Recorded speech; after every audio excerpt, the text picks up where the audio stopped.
औज़ुबिल्लाहिमिनश्शैतानिर्रजीम बिस्मिल्लाहिर्रहमानिर्रहीम रब्बि शरह ली सदरी व यस्सिर ली अमरी वहलुल उक़दतम मिन लिसानी यफ़क़हू क़ौली।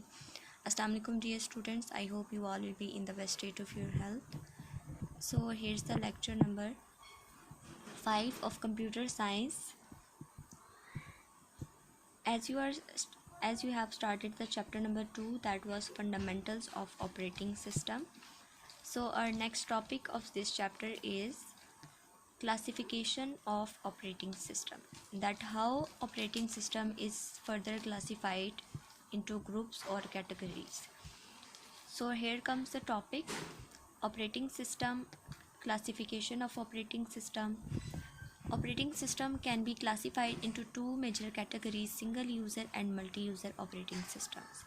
कि जो ऑपरेटिंग सिस्टम है उसको दो कैटेगरीज़ में या फिर दो ग्रुप्स में उसको फर्दर डिवाइड किया गया है. एक है आपके पास single user operating system and the second one is multi user operating system. इसके नेम से ही हमें ये चीज़ क्लियर हो जाती है कि सिंगल यूज़र है तो डेफिनेटली एक यूज़र काम कर रहा होगा एंड मल्टी यूज़र है तो ज़्यादा यूज़र्स काम कर रहे होंगे.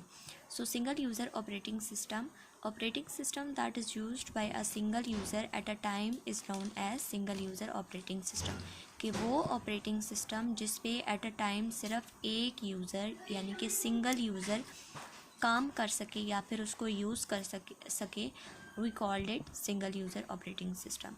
नाउ द फर्दर कैरेक्टरिस्टिक्स भी आप कह सकते हैं, प्रॉपर्टीज़ कह सकते हैं of single user operating systems are: it allows a user to log in and use the computer at a time.